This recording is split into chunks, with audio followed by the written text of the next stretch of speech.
बाटो रमाइलो छ ओइ यार ओइ ओइ लट्ठीले नहाल्नु लट्ठी ल हिँड ल हाम्रो टोली मुभ अब बज्यो 7:30 यहाँबाट ट्रेकिङ स्टार्ट 3 जना गाइस म थाकिसकेँ आज मलाई बोक्न आउनु यार अहिले न बजाउने ल अगाडि अगाडि हिँड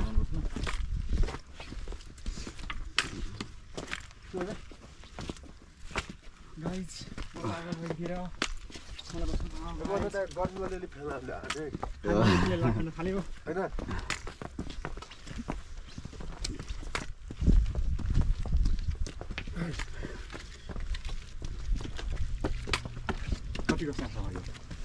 हैन स्यासा त भइहाल्छ नि भाइ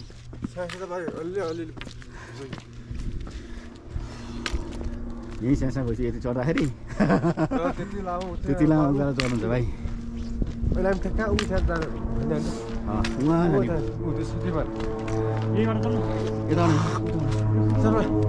उता बाटो आउन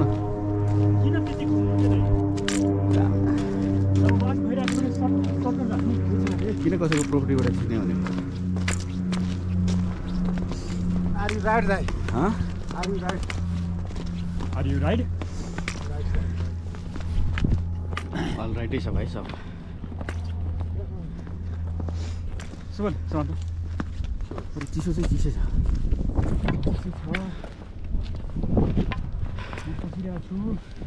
मान्छे यहाँ 2 घन्टामा चढ्छन् त्यो काम डाँडोसम्म लोकल मान्छे हामीलाई चाहिँ 4 घन्टा लाग्छ होला भन्दै हुनुहुन्छ दिदीले होटलको दिदी अब चाहिँ मलाई लाग्छ हामीलाई चाहिँ 5 घन्टा लाग्छ आनन्दले गइन्छ बसेर गइँदैन बिस्तारै हिँड्दै गइन्छ बस्नु चाहिँ कहीँ बसिँदैन अरे स्लोली गएकोमा पुगिन्छ क्या फास्ट नहिँड्ने बिस्तारै आनन्दले हिँड्दै जाने अब उकालो छ भनेपछि अलिक गाह्रो भइहाल्छ कुकुर बसिरहेको यहाँ यिनीहरू बाटो देखाउँछन् यो जहाँ पनि हो पाहाडमा मैले देखेको तिम्रो म कापुचे लेक जाँदाखेरि होटलबाट एउटा भोटे कुकुर पछि लागेको हेर उसले हामीलाई उहीँसम्म पुऱ्यायो लेकसम्मै पुऱ्यायो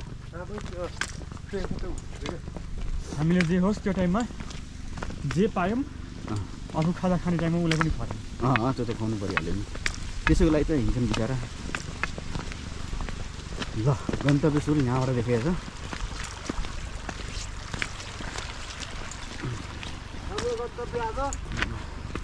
कामु डाँडा दुधकुण्ड पुगिँदैन बाटोमा पुगिन्छ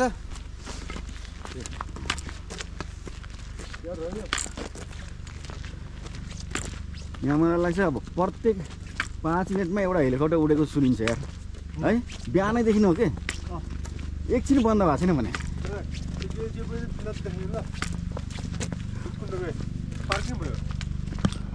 यहाँबाट दुधकुण्ड वे भनेर लेखेको छ तर मैले अस्ति यहाँ त रहेछ तर मैले अनलाइन खबरमा सुनेको थिएँ यो दुधकुण्ड लेक जाँदाखेरि साइनबोर्डहरू धेरै ठाउँमा छैन नभएर 10 जना मान्छे हराएको एउटा ग्रुप ल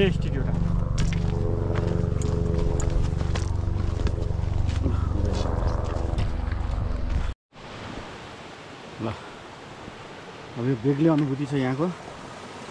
यहाँबाट हाड भनेर छ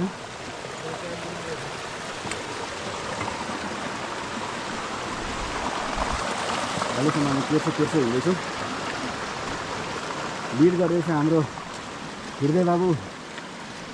त्यहाँपछि सुबोध त्यहाँपछि म स्या भइरहेछ यति चढ्दाखेरि अझै चढ्न बाँकी छ 4 घन्टा so let's hope we will do in time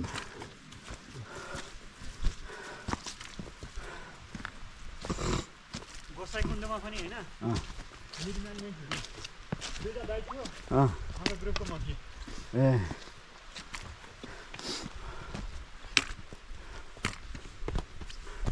तलको दुईले 4 घन्टामा पुगिन्छ होला भन्दै हुन्थ्यो उहाँहरू त 2 घन्टामा चढ्नुहुन्छ अरे हामीलाई मैले यसो विचार गरेको 5 घन्टा 5.5 घन्टा लाग्छ कि काम डाँडासम्म पुग्नुलाई अब हेरौँ कतिको ताकत छ जिउमा चढ्नलाई ठिकै छ ट्रेल त्यस्तो नराम्रो ट्रेल छैन मान्छे हिँड्राकै ट्रेल छ सिडी भइदिए भए योभन्दा गाह्रो हुन्थ्यो होला तर चप्प ट्रेल छ अनि खुट्टा पनि बस्छ आनन्दले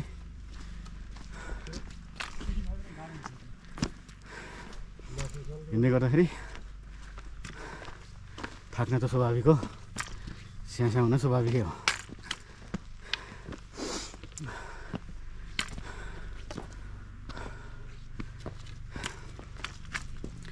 हाम्रो प्लानिङ छ बरु बिस्तारै हिँड्ने तर नबस्ने रेस्ट गर्न मन लाग्यो भने पानी खान मन लाग्यो भने टक्क पानी खाने अनि हिँडिहाल्ने रेस्ट भनेको हाम्रो त्यस्तो हुनेछ